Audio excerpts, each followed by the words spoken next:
Hoy les voy a hablar de una de las acciones más importantes de nuestra infantería de marina, luego entenderán por qué, y para ello nos tenemos que remontar a la Tercera Guerra Carlista, en concreto a los primeros momentos del año 1874, cuando, a pesar de que se había producido ya el cambio de régimen en España, esta Tercera Guerra Carlista aún continuaba en el norte de España. Allí, el pretendiente al trono Carlos VII quiso tomar alguna plaza importante del norte de España para debilitar a la casi recién constituida Primera República Española y, mediante chantaje, imponer de nuevo una monarquía absoluta. En este caso, claro, pues personalizada en él mismo. Tras valorar, entre otras ciudades, la opción, por ejemplo, de Pamplona o de San Sebastián, finalmente se decidió por Bilbao, porque la consideraban los caudillos carlistas aparentemente más fácil de defender gracias a su situación geográfica y a su ría. Así, tras tomar en primer lugar el paso de Olaveaga, para dejar de esa manera totalmente taponada la ría de Bilbao, la población de Portugalete y todas las alturas que rodean esa ciudad vasca, el 21 de enero de 1874 se podría decir que comenzó formalmente ese sitio de Bilbao. En ese sitio, que sometía el general carlista Mendiri a la ciudad de Bilbao, la fuerza se organizó en dos líneas de combate en la margen izquierda del río Nervión, una en el valle de Somorrostro y la otra en los altos de Castrejana. En ambas líneas estaban desplegados unos 12.000 hombres, 12.000 carlistas y 8 cañones, que también tenían la misión de frenar el posible avance del ejército liberal, que sin duda ellos suponían que pronto les mandaría el gobierno para levantar el asedio. Este ejército, efectivamente, fue el que se llamó el del Norte, al mando del general Moriones, el cual tuvo la misión de socorrer a los bilbaínos después de tenerse noticias de que ese cerco carlista empezaba ya a provocar el racionamiento de víveres entre la angustiada población. Su ejército, el ejército del norte de Moriones, estaba compuesto por 22.000 hombres y 24 cañones. Ante esta situación se decidió que de los dos batallones del primer regimiento de San Fernando de Infantería Marina se preparase el segundo batallón del teniente coronel, en este caso don Joaquín Albacete Fuster, para unirse a esa campaña del norte, saliendo el 27 de enero desde San Fernando en tren. Estando ese batallón ya acantonado en Santander, el 2 de marzo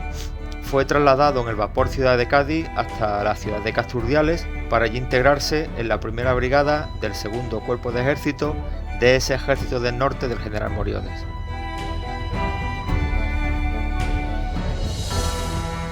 Previamente, el día 24 de febrero de 1874, las fuerzas liberales ya habían atacado las laderas del Monte Montaño, que constituía el núcleo principal del enemigo, siendo rechazados repetidamente por las unidades carlistas, tras lo cual este general Moriones envió a Madrid un telegrama que decía claramente: manden refuerzos y otro general. El general que lo sustituiría ya en marzo y que tomó el mando de esa operación por la liberación de la ciudad de Bilbao fue el propio presidente del Poder Ejecutivo, el general Serrano, acompañado por su ministro de Marina, que era el almirante Topete. Así pasamos hasta el día 24 de marzo, cuando el ejército liberal de este general Serrano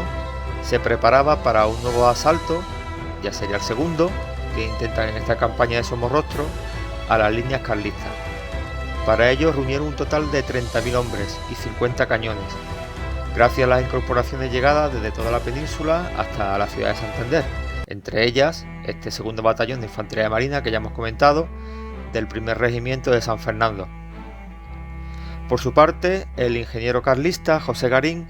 había preparado una potente defensiva compuesta por zanjas y trincheras,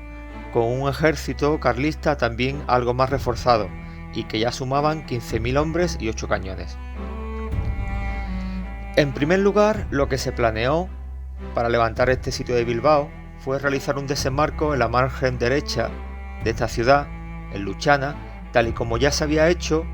en la Primera Guerra Carlista en 1836 al mando del general Espartero. Pero en esta ocasión los temporales y el mal estado de la mar hizo que se desechara esta operación, con lo que se volvió a iniciar un nuevo asalto por el Valle de Somorrostro el día 25 de marzo, intentándose de esta manera romper el frente por los montes de Triano.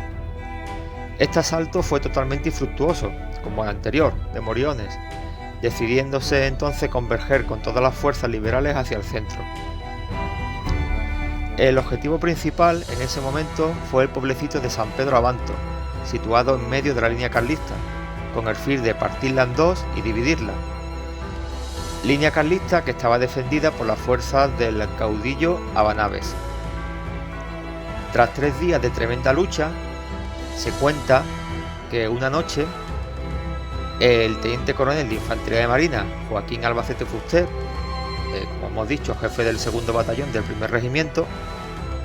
se presentó al general Serrano y le dijo: Excelencia, me permito presentarle mi decidido compromiso para entrar con mi batallón en San Pedro Abanto. A lo que el general Serrano se le quedó mirando y le contestó: buena suerte, la causa está en sus manos. Y en ese momento le ordenó, tal y como había pedido Albacete Fuster, ir en vanguardia de todo el ejército. De esa manera, al ocaso, el teniente coronel Albacete ordenó a sus oficiales: señores capitanes, a la cabeza de sus compañías, empezando en ese momento un duro asalto nocturno a la bayoneta para conquistar una a una cada trinchera carlista. A pesar de la dura resistencia, la unidad de infantería de marina empezó a subir la escarpada cota hasta conquistar el caserío de Murrieta, en una brillante carga cuya bravura fue imposible de describir, pues causó la admiración hasta del propio enemigo. Este enemigo lo dejaría así escrito con las siguientes letras: un batallón de infantería de marina intentaba asaltar nuestros parapetos. Nuestros soldados hacen una y otra y muchas descargas nutridísimas. Los marinos ensangrientan el suelo, pero no desmayan, y vuelven al intento. Casi quedó en cuadro el batallón, pero los que quedaban se defendían con bravura. De hecho, se llegó a contar que fue tan difícil parar el ímpetu de la tropa que tras mandar alto al avance, los infantes de marina siguieron persiguiendo por la ladera a los enemigos en fuga. En uno de los diarios de sesiones del Congreso de Ministros de esos días, quedó incluso registrada esta acción de la siguiente manera: el choque fue violentísimo, cada piedra era un baluarte, cada mata un reducto, cada arroyuelo un foso invadeable. Se perdió una casa hasta 4 veces. El ejército carlista hizo justicia a aquellos heroicos y sufridos soldados cuando, al verlos diezmados por la metralla paso a paso, haciendo fuego, prorrumpieron en entusiastas vivas a aquel incomparable batallón de infantería de marina, y a aquellos oficiales que, con las hojas de sus sables rotas por las balas, pero ebrios de coraje, habían conseguido llegar casi a tapar con sus cuerpos las bocas de los cañones carlistas. De hecho, se cuenta que en esta sangrienta batalla del día 27 de marzo cayó 1/3 de ese batallón de infantería de marina, ya que se dice que de la primera compañía solo quedaron en pie 3 hombres, de la cual incluso su propio jefe moriría al frente de sus soldados, que era el capitán Ramón Pardo. Por esta acción se le concedió a este batallón la Cruz Laureada Colectiva, y en esta batalla también se distinguió el teniente Puyou Dávila, destinado en la 6ª compañía de este batallón, a quien se le ascendió a capitán poco después, y que luego, en Cuba, en la que se conoció como la Guerra Chiquita, conseguiría también una laureada individual. Al día siguiente de esta batalla, los restos de este heroico batallón de infantería marina desfiló ante toda su división del Ejército del Norte, que, presentándole armas, le hizo un mudo homenaje de admiración y respeto. Tras ser desbordado de esta manera el ejército carlista, se provocó que poco después, en una tercera batalla en el Valle de Somorrostro, ya por fin tuvieran los carlistas que levantar el sitio en el que mantenían a esa ciudad de Bilbao. El texto, donde el marqués de Molins, tras real disposición del Ministerio de la Regencia de fecha 2 de febrero, que permitió portar en la bandera de ese batallón de infantería marina la corbata de la Cruz Laureada Colectiva de San Fernando, es el siguiente. Enterado el Ministerio de Regencia del Reino del expediente de juicio contradictorio instruido en averiguación de si el segundo batallón del primer regimiento de infantería de marina es acreedor a ostentar en su bandera la corbata de la Orden de San Fernando, por el mérito que contrajo en la acción de San Pedro Abando y la toma del caserío de Murrieta del día 27 de marzo último contra las facciones carlistas de las provincias vascongadas y Navarra,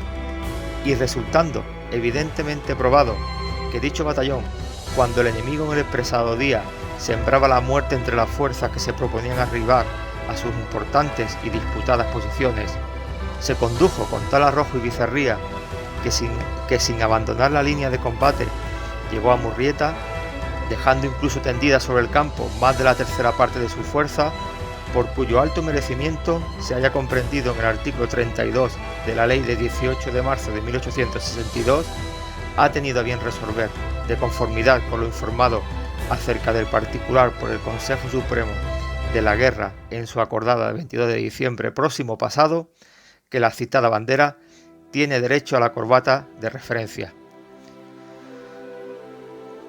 De hecho, esa corbata concedida es la que hoy en día porta orgullosamente su heredero, que es la unidad del cuerpo Tercio del Sur, que en estas fechas siempre, en esa fecha de aquella batalla de San Pedro Abando y la toma del caserío de Murrieta, siempre realizan un acto en homenaje a estos hombres que consiguieron esta única, desgraciadamente, laureada colectiva que posee el cuerpo, no porque no haya sido otras unidades merecedores de ella, sino porque ya sabemos que es una condecoración muy preciada y que pues las autoridades pues se evitan darla con mucha facilidad. Fue tan conocida esta actuación de la Infantería de Marina dentro de una unidad del Ejército de Tierra, que también el día 2 de abril el presidente de la Primera República, el general Francisco Serrano, expuso también que, demostrado evidente que la Infantería de Marina, llamada hoy a compartir con los batallones del Ejército las glorias y fatigas de la campaña que contra los carlistas se sostiene en la península y contra los insurrectos en Cuba, que se aumente el cuerpo con un teniente coronel, un comandante, 6 capitanes, 12 tenientes, 6 alféreces y un sargento, más un cabo primero, otro segundo y 30 soldados por compañía, con lo cual se le concedía al cuerpo pues la voluntad de crecer. Y esto ha sido todo. Espero que les haya gustado este relato de esa gran condecoración que posee el Cuerpo de Infantería de Marina, y espero que me escuchen en siguientes audios. Un abrazo.